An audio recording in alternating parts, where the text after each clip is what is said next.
ലാൽകുമാർ അങ്ങനെ വിവേകം ബുദ്ധി ഒന്നുമില്ലാത്ത ആളല്ലല്ലോ. തന്ത്രപരമായ ചില നീക്കങ്ങളാണ്. പുറത്താക്കുമ്പോൾ പുറത്താക്കട്ടെ, അങ്ങനെ പുറത്താക്കി കഴിയുമ്പോൾ അടുത്ത നീക്കത്തിലേക്ക് പോകാം എന്നുള്ളതല്ലേ യഥാർത്ഥത്തിൽ തരൂർ കാണുന്നത്. നേരത്തെ പറഞ്ഞ പോലെ UN സെക്രട്ടറി ജനറൽ തെരഞ്ഞെടുപ്പ് 2026 ഡിസംബറിലാണെന്നാണ് കേൾക്കുന്നത്. അപ്പോൾ അത് റൊട്ടേഷൻ വരുമ്പോൾ ഏഷ്യക്കാരനായ ഒരാൾക്കുള്ള സാധ്യത കാണുന്നു.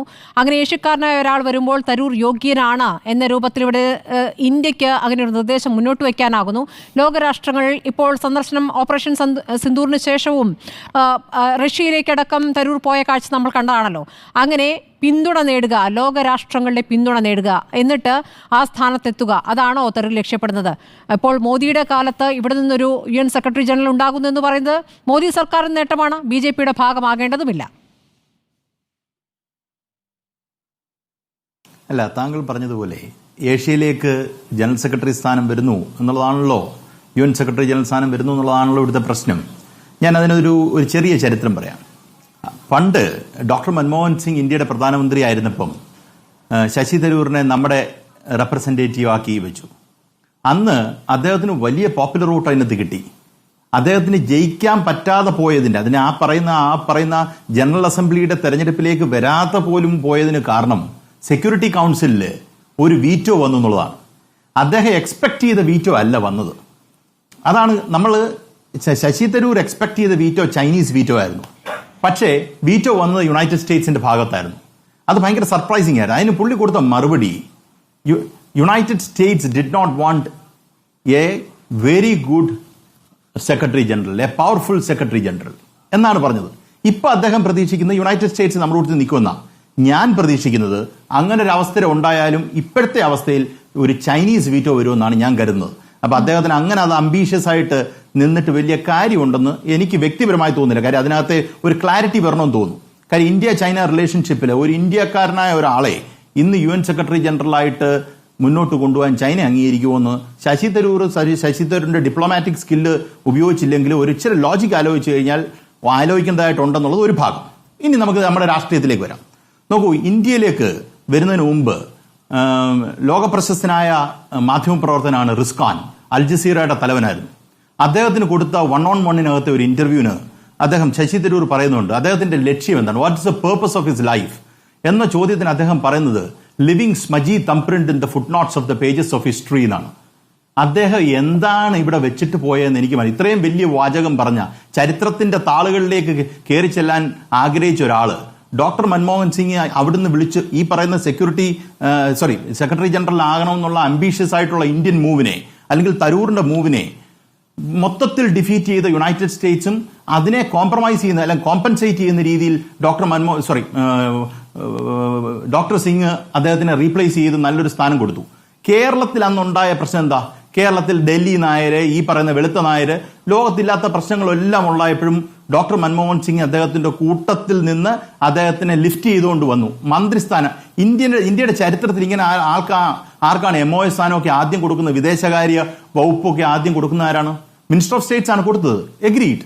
പക്ഷെ അപ്പൊ മന്ത്രിയായിട്ടിരുന്ന സൽമാൻ ഖുർഷിദ് ആണെന്ന് ഓർക്കണം. അങ്ങനെ ചെറിയ ആളല്ല മന്ത്രിയായിട്ടിരിക്കുന്ന ആള്. അദ്ദേഹത്തിന് വലിയ പാരമ്പര്യമുള്ള ഒരാളാണ്.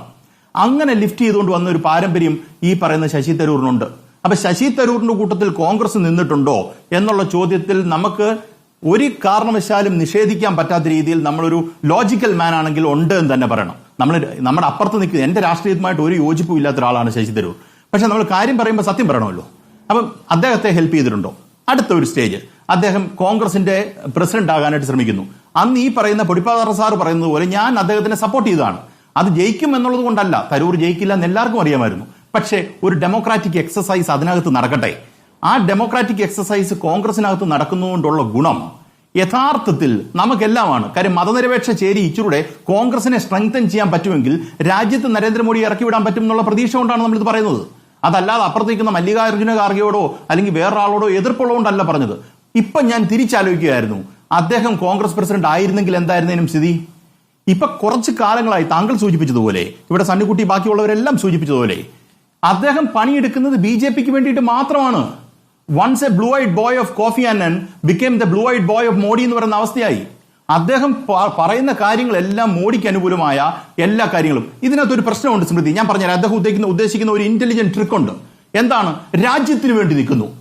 ഇപ്പം മാധ്യമപ്രവർത്തകർ സ്മൃതി രാജ്യത്തിന് വേണ്ടി നിൽക്കുന്നു എന്ന് പറഞ്ഞു കഴിഞ്ഞാൽ പിന്നെ അവസാനം ഗവൺമെന്റിന് വേണ്ടി നിൽക്കുന്ന അവസ്ഥയാവും. പിന്നെ ഒരു കാരണവശാലും നിങ്ങൾക്ക് ഗവൺമെന്റിനെതിരെയോ നരേന്ദ്രമോദിക്കെതിരെയോ ഒരു ചോദ്യം ഉന്നയിക്കാൻ പറ്റാത്ത ഒരു സാഹചര്യം ഉണ്ടാവും. അപ്പൊ പറയുമ്പോ എന്താ, ഞാൻ രാജ്യത്തിന് വേണ്ടിയിട്ടാണ് നിൽക്കുന്നത്. ആ പണി നമുക്ക് ശശി തരൂർ കളിക്കുന്ന കളി എന്താണെന്ന് നമുക്ക് മനസ്സിലാവുമല്ലോ. ശശി തരൂർ കളിക്കുന്ന കളി അതാണ്.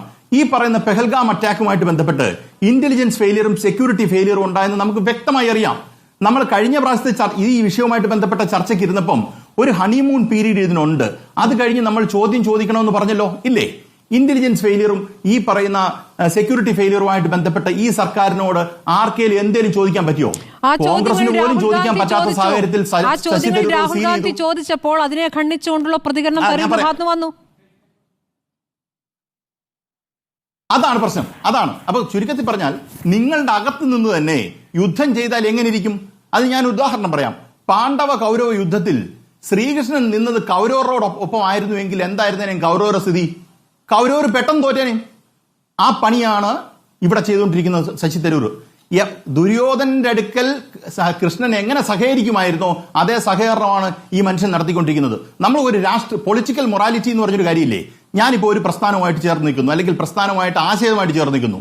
ഞാൻ അതിനെ തള്ളിപ്പറയാതിരിക്കാൻ, ആ ആശയത്തെ ഡിഫെൻഡ് ചെയ്യാൻ, ആ പ്രസ്ഥാനം ഒരു തെറ്റ് ചെയ്താൽ പോലും ചിലപ്പോൾ ഞാനൊരു സൈലൻസ് കീപ്പ് ചെയ്യും. അതെന്തുകൊണ്ടാ?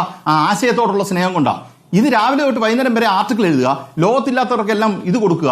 സത്യം പറഞ്ഞാൽ കോൺഗ്രസ് ഇദ്ദേഹത്തെ എന്ത് കോൺസിക്വൻസ് വന്നാലും പരമാവധി വരാൻ പോകുന്നത് പുറത്താക്കിയാൽ ആന്റി ഡിഫെക്ഷൻ വെച്ച് തിരുവനന്തപുരത്ത് ഒരു തെരഞ്ഞെടുപ്പ് നടക്കും. അതാണെങ്കിൽ പോലും ഞാൻ പറയുന്നു 100 എന്നുള്ളത് 99 ആകുമായിരിക്കും. അഭിമാനം ഉയർത്തിപ്പിടിക്കത്തക്ക രീതിയിൽ കോൺഗ്രസ് ഇദ്ദേഹത്തെ പുറത്താക്കണം. അതല്ല എങ്കിൽ ഈ പറയുന്ന നമ്മൾ കൊടുക്കുന്ന മെസ്സേജ് ഞാൻ ഇത്രയും ശക്തിയായിട്ട് പറയുന്നതിന് കാരണം ശശി തരൂറിന്റെ ആക്ഷൻ കൊണ്ടുണ്ടാകുന്ന ഒരു പ്രശ്നം ഇന്നലെ നമ്മൾ കഴിഞ്ഞ ദിവസം നമ്മൾ പറഞ്ഞു, ഇപ്പൊ തന്നെ സ്മൃതി സൂചിപ്പിച്ചല്ലോ, MA ബേബിയും രാഹുൽ ഗാന്ധിയും കൂടെ ഒരു സ്റ്റേജിൽ നിൽക്കുന്ന മതനിരപേക്ഷ ചേരിയെ കുറിച്ച്. ആ മതനിരപേക്ഷ ചേരിയെ നശിപ്പിക്കുന്ന രീതിയിലുള്ള പ്രവർത്തനമായി ഇത് മാറും. ഇങ്ങനെ ഒരു പ്രീസിഡൻസ് നമുക്ക് ഉണ്ടാക്കി വെക്കാൻ കഴിയില്ല. അത് രാഷ്ട്രീയമായി വലിയ കോൺസിക്വൻസ് ഉണ്ടാകും. അങ്ങനെയാണ് ഞാൻ ഒറ്റ കാര്യം കൂടെ പറഞ്ഞാൽ അവസാനിപ്പിക്കാം.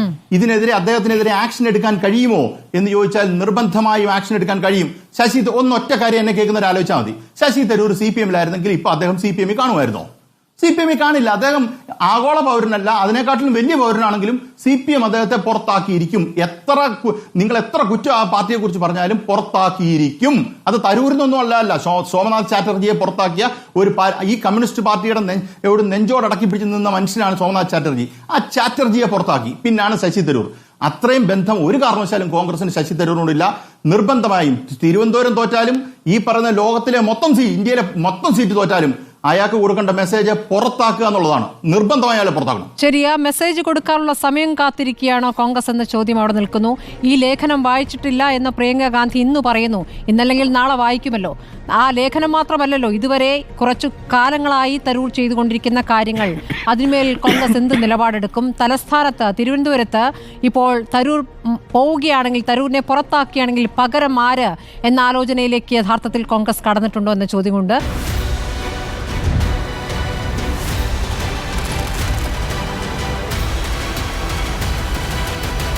Debate with Smriti Parithikar.